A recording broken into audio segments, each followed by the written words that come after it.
आज का जो हमारा पॉइंट है वो हमारे 7 चक्रास के बारे में, यानी ये जो पार्ट है 7 चक्रास का, ये एक्चुअली आपके कोर्स में इंक्लूडेड नहीं है, बट मैं चाहता हूँ कि इसकी जानकारी, इसका नॉलेज आपके साथ होगा तो काफ़ी ज़्यादा आसानी हो जाएगा। 7 चक्रास यानी बॉडी के जो सप्त चक्रास हैं, ये हमारे जीवन में क्या रोल प्ले करते हैं, यानी हमारे जीवन में इनका क्या महत्व है।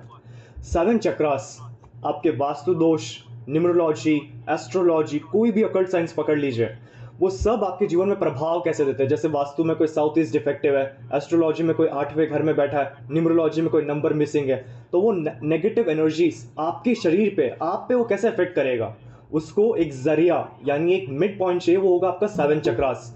यानी बॉडी में जो आपके 7 चक्रास है, ये एज अ मिडिल मैन काम करते हैं नेगेटिव एनर्जीज को आपके बॉडी से कनेक्ट करने में या पॉजिटिव एनर्जीज को अपने बॉडी से कनेक्ट करने में। यानी कि वास्तु शास्त्र में जो 45 देवताज है, हर देवता किसी ना किसी चक्र से जुड़ा हुआ है। एस्ट्रोलॉजी में जो 9 प्लैनेट्स है यानी 9 ग्रह है, हर प्लैनेट कोई ना कोई चक्र से जुड़ा हुआ है। न्यूमरोलॉजी में प्लैनेट की एनर्जीज और उनके वाइब्रेशंस है, तो वो आपके 7 चक्र से जुड़ा हुआ है। इसलिए कहा जाता है कि जो व्यक्ति अपने 7 चक्रास को स्ट्रॉन्ग कर देता है, उसको कोई वास्तु दोष, एस्ट्रोलॉजी दोष, न्यूमरोलॉजी दोष, बड़े बड़े जो नेगेटिव वाइब्रेशंस इतने स्ट्रांगली इफेक्ट नहीं करते। यानी इफेक्ट तो होगा, बट उसका इफेक्ट का परसेंटेज कितना होगा, माइन्यूट, यानी बहुत कम।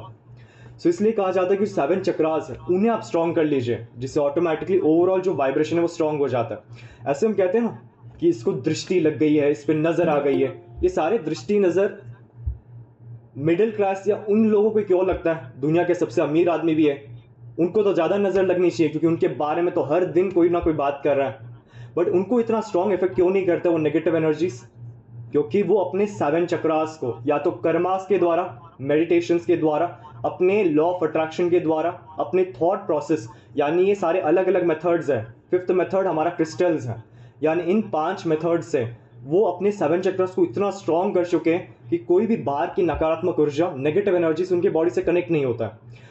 अब एक स्मॉल चार्ट है जिसको आप बेसिकली लिख सकते हैं। चार्ट में बेसिकली क्या है, आपका हर चक्रा किस प्लैनेट से जुड़ा हुआ है उसके बारे में इंफॉर्मेशन है। अब मैं आपको इंग्लिश में नाम बताने वाला हूँ। एक पेज में आप लिख लीजिए, सबसे पहला है क्राउन चक्रा, सबसे टॉप जो एरिया होता है, 4 हेड के टॉप का एरिया, एकदम ये एरिया, यहाँ पे क्राउन चक्रा। उसके नीचे 3rd आई चक्रा, यानी 2 आई बॉल्स के जो सेंटर एरिया है, इसको हम 3rd आई चक्रा कहते हैं। फिर आता है थ्रोट चक्रा, हार्ट चक्रा, क्लास में थोड़ा जल्दी ज्वाइन कर लीजिए, सोलर प्लेक्सस चक्रा,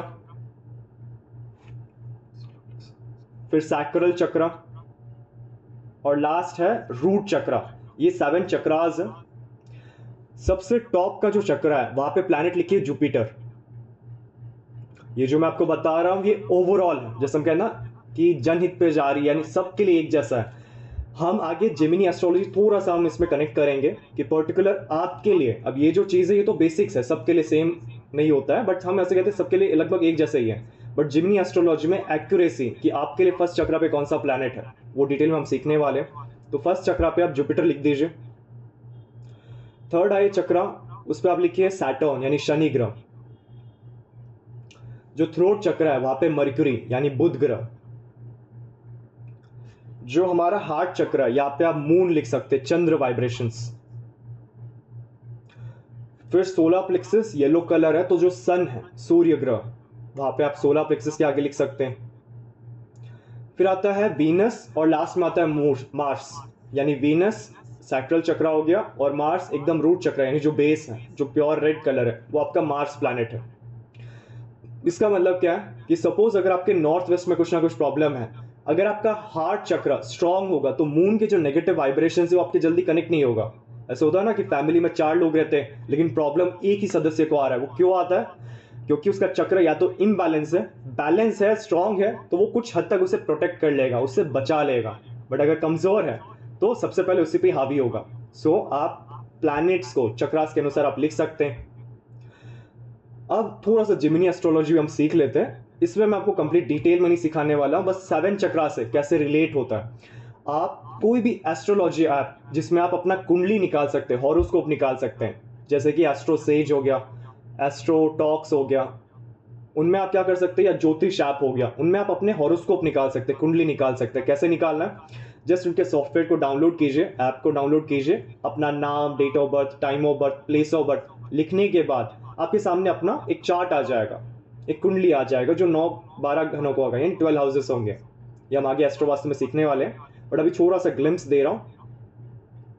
हिंदी कैलेंडर ऐप भी यूज़ कर सकते हैं, वो ऑप्शन देखना पड़ेगा। मेनली आपको एस्ट्रोसेज यूज़ कर लो, सबसे ईजी है जो एप्लीकेशन है।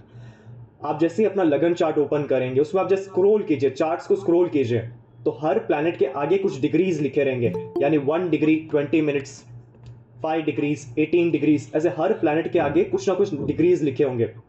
आपको एब्सोल्यूट डिग्री नहीं लेना है। एब्सोल्यूट डिग्री मतलब क्या है, जहाँ पे 230 होगा, 340 होगा, वो वाला नहीं लेना है। आपको सिर्फ प्लैनेट के डिग्रीज लेना है। जैसे 30 डिग्री से ऊपर होना नहीं चाहिए, कोई भी प्लैनेट का जो डिग्रीज है वो 30 से ऊपर नहीं होगा, तो आप नीचे के प्लैनेट्स को आप कंफर्म कर सकते हैं। अब सपोज जिस प्लैनेट का डिग्री सबसे कमजोर है, सबसे कमजोर मतलब कमजोर नहीं है, सबसे कम है, वर्डिंग सही कर लेते हैं, सबसे कम, उस प्लैनेट को आप सबसे नीचे बॉटम लाइन पे लिख दीजिए कि सपोज आपका मार्स 1 डिग्री, एग्जांपल दे रहा हूं, तो आप मार्स नीचे लिखेंगे। फिर आपका वीनस 5 डिग्रीज है तो वीनस लिखेंगे।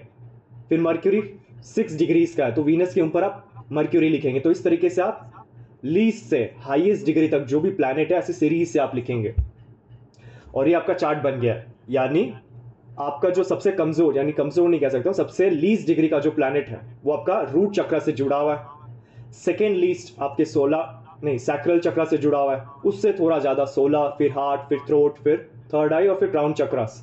तो ये आपका सीरीज हो गया। स्टार्टिंग का जो लिस्ट दिया था ये ओवरऑल है कि सबके लिए मोस्टली कॉमन देखा जाता है, बट इस मेथड से यानी डिग्रीज के मेथड से आप ये फाइंड आउट कर सकते हैं कि आपके लिए आपका चक्रा रिलेटेड कौन सा प्लैनेट जुड़ा हुआ है।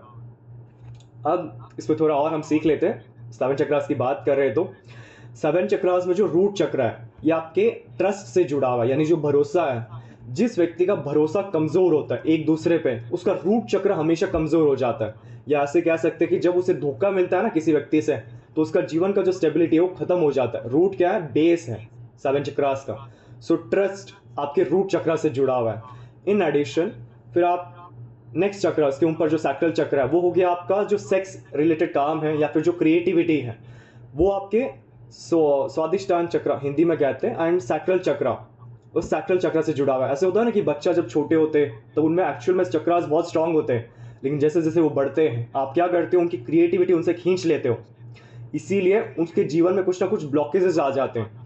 ऐसे होते हैं ना, जिस व्यक्ति का 7 चक्रास में हर चक्रा कोई ना कोई एट्रीब्यूट से जुड़ा हुआ है, कोई ना कोई गुण से जुड़ा हुआ है। जब तक वो गुण यानी एट्रीब्यूट, एक अच्छी आदत जब तक अच्छी रहेगी तब तक आपका वो चक्र एक्टिव रहेगा। कभी कभी हम क्या करते हैं, हम डेली जो काम करते हैं उसके कारण ही हमारे चक्रास इम्बैलेंस हो जाते हैं। जैसे आपको सैक्रल का क्या समझाया कि वो आपके क्रिएटिविटी से जुड़ा हुआ है। एक व्यक्ति के अंदर एक क्रिएटिविटी आइडियाज आते हैं, छोटे बच्चे में बहुत ज्यादा होता है, लेकिन आप या फिर उनके माँ बाप क्या करते हैं, उस क्रिएटिविटी को तोड़ते रहते हैं, खत्म करते रहते हैं। तो इसके लिए बच्चे का जो सैक्रल चक्र है वो कमजोर होते रहता है। तो समटाइम्स ऐसा होता है कि हम कुछ करते नहीं हैं, लेकिन हमारे व्यवहार से, हमारे हैबिट से भी एक चक्र खराब हो जाता है। तो रूट चक्र वापस नीचे से टॉप तक लिखिए। रूट चक्र आपके बेसिक ट्रस्ट से जुड़ा हुआ है। सैक्रल चक्र आपके सेक्सुअलिटी और क्रिएटिविटी से जुड़ा हुआ है। फिर उसके ऊपर जो सोलर चक्र है वो आपके विल पावर, विजडम, यानी जो व्यक्ति रिस्क लेता है, बहुत बड़े बड़े अपॉर्चुनिटीज की तरफ जाता है, उसका सोलर चक्र ऑटोमेटिकली स्ट्रांग होना शुरू हो जाता है। इसलिए कहा जाता है दुनिया के सबसे जो अमीर लोग हैं उनके 1 या 2 चक्रास 100% बैलेंस्ड हैं, बहुत ज़्यादा स्ट्रांग है। इसलिए क्या है, उस चक्र के अच्छे एट्रीब्यूट्स मिल रहे हैं, यानी सोलर प्लेक्सस आपके विल पावर, आपके विजडम, जो सेल्फ कॉन्फिडेंस है उससे जुड़ा हुआ है। जैसे जैसे आप रिस्क नहीं लेंगे, आप डरेंगे, घबराएंगे, इससे क्या होगा, आपका जो सोलर चक्र है वो धीरे धीरे कमजोर हो जाता है। इसी कारण आपके जीवन में कुछ काम नहीं हो पाता है। हार्ट चक्र आपके प्यार से, लव से, इससे जुड़ा हुआ है। थ्रोट चक्र आपके कम्युनिकेशन से जुड़ा हुआ है, यानी दिल, लव में आपको धोखा मिलता है तो हार्ट चक्र ब्लॉक होना शुरू हो जाता है, ट्रैप होना शुरू हो जाता है। अगर वो ट्रैप हो जाए तो आपका हार्ट के बाजू में जो भी आपने प्लैनेट लिखा है डिग्रीज के अनुसार, उस प्लैनेट में भी इश्यूज आने शुरू हो जाते हैं। कम्युनिकेशन आपका थ्रोट चक्र है। थर्ड आई आपका अवेयरनेस है। अवेयरनेस का मतलब क्या है, आसपास को ऑब्जर्व करना, आपका विजन क्रिएट होना कि नेक्स्ट क्या करना है, नेक्स्ट स्टेप क्या होना चाहिए, 5 साल को जो प्लान्स बनते हैं ना, ये थर्ड आई चक्र से जुड़ा हुआ है। और जो क्राउन चक्र है ये स्पिरिचुअलिटी यानी जो आध्यात्मिक है उससे जुड़ा हुआ है। तो हर चक्र किसी ना किसी एट्रीब्यूट से जुड़ा हुआ है। जब वो एट्रीब्यूट आप फुल हैप्पीनेस से करते हैं, बहुत ज़्यादा करते हैं, तब वो चक्र ऑटोमेटिकली खुलना शुरू हो जाता है, ओपन होना शुरू हो जाता है। इसलिए कहा जाता है कि जो 7 चक्रास हैं, या तो आप मेडिटेशन करो, क्रिस्टल्स करो, अपने लॉ ऑफ अट्रैक्शन को एक्टिव करो, या फिर जो एट्रीब्यूट्स आपको बता रहा हूँ कि लव है, अवेयरनेस है, स्पिरिचुअलिटी है, इनको करने से भी क्या होता है, चक्र धीरे धीरे ओपन होना शुरू हो जाता है। अब वापस से हम नीचे से वापस से कुछ पॉइंट्स लिखने वाले हैं। रूट चक्र आपके पार्टनर से जुड़ा हुआ है। जब किसी को पार्टनर रिलेटेड इश्यूज आता है ना, तो उस व्यक्ति का वो प्लैनेट प्लस रूट चक्र आपको बैलेंस करना जरूरी है। बैलेंस कैसे कर सकते हैं? या तो उसका क्रिस्टल आप दे सकते हैं रूट चक्र का, या फिर आप एक ऑयल, रूट चक्र ऑयल्स आते हैं, वास्तु रेमेडीज है, उसको आप अपने रूट चक्र एरिया वहाँ पे प्लेस कर देंगे, नाभि से थोड़ा सा नीचे अगर आप एक लाइन मार देंगे या राउंड करेंगे तो वो रूट चक्र ऊर्जित होना शुरू, एक्टिव होना शुरू हो जाता है। तो पार्टनर रिलेटेड रूट चक्र से। उसके ऊपर जो चक्रास आता है वो है सैक्रल चक्र। वो आपके पार्टनर, डेब्ट और disease, not partner sorry, enemy, डेब्ट और डिजीज, यानी कर्जा, बीमारी और दुश्मनी, ये सब आपके सैक्रल चक्र से जुड़ा हुआ है। जिसका सैक्रल चक्र स्ट्रांग होगा उसके कभी दुश्मन नहीं बन पाएंगे। दुश्मन क्यों नहीं बनेगा? खुद का इतना स्ट्रेंथ होगा उसके अंदर कि दुश्मन पहले ही हार मान जाएंगे। सो डिजीज, डेब्ट और एनिमी, ये आपके सैक्रल से जुड़ा हुआ है। उसके ऊपर आपके चिल्ड्रन यानी बच्चे रिलेटेड अगर कोई भी प्रॉब्लम्स आ रहे हैं तो सोलर प्लेक्सस को चेक करना चाहिए। फिर उसके ऊपर आपका दिल का एरिया यानी हार्ट चक्र, तो आपका दिल, आपकी माँ यानी ममता, और आपका घर, जो भी घर या लग्जरीज है, वो थोड़ा सा आपके हार्ट चक्र से जुड़ा हुआ है, जिससे आपको खुशी मिलता है। फिर थ्रोट चक्र आपकी स्पीच हो गया, यानी जो हम बात करते हैं ना, वोकल कॉर्ड, ये हमारे थ्रोट चक्र के आसपास है। एफर्ट्स और रिजल्ट्स, यानी जब भी आप कोई काम करते हो अगर रिजल्ट नहीं आ रहा है तो आपको थ्रोट चक्र की मेडिटेशन करना चाहिए, या जो वो प्लैनेट है आपका। ये मैं प्लैनेट क्यों बोल रहा हूँ? क्योंकि हम वास्तुशास्त्र सीख रहे हैं, तो थोड़ा सा प्लैनेट का आइडिया होगा तो आपके लिए भी आसानी होगा। उस प्लैनेट की दिशा या उस प्लैनेट का मेडिटेशन करने से भी जो थ्रोट चक्र के वाइब्रेशंस है वो एक्टिव हो जाएंगे। उसके बाद आपका थर्ड आई चक्र आता है जो आपके वेल्थ और लग्जरी, यानी जो पैसा और लग्जरी उससे जुड़ा हुआ है। क्योंकि विजन अच्छा होगा तो ही आप पैसा कमाएंगे। आपको आउल रेमेडी में क्या सिखाया? उल्लू की रेमेडी क्या है कि जो दूसरों को नहीं दिखता है वो आपको दिख जाए, वो अवसर आपको दिख जाए, वो विजन क्रिएट हो, वो आपका वेल्थ और लग्जरी क्रिएट करता है। और स्पिरिचुअलिटी यानी जो क्राउन चक्र है वो आपके जो भी कंफ्यूजन होता है ना कि मेरे को जीवन में क्या करना है, मैं इस जीवन में क्यों आया हूँ, ये जब जब थॉट्स आते हैं ना तब आपको अपने क्राउन चक्र को एक्टिव करना चाहिए, जिससे ये थॉट्स खत्म हो जाते हैं। यानी आपको एक आइडिया आ जाता है कि आप इस धरती पे क्यों आए हो, आपको क्या करना चाहिए, वो सारे आपके क्राउन चक्र से जुड़ा हुआ है। तो ये ग्लिम्स है 7 चक्रास के बारे में, यानी हर चक्र आपका किसी ना किसी प्लैनेट से जुड़ा हुआ है। वास्तु दोष होगा उस प्लैनेट पे तो सबसे पहले आपको ही इफेक्ट होगा।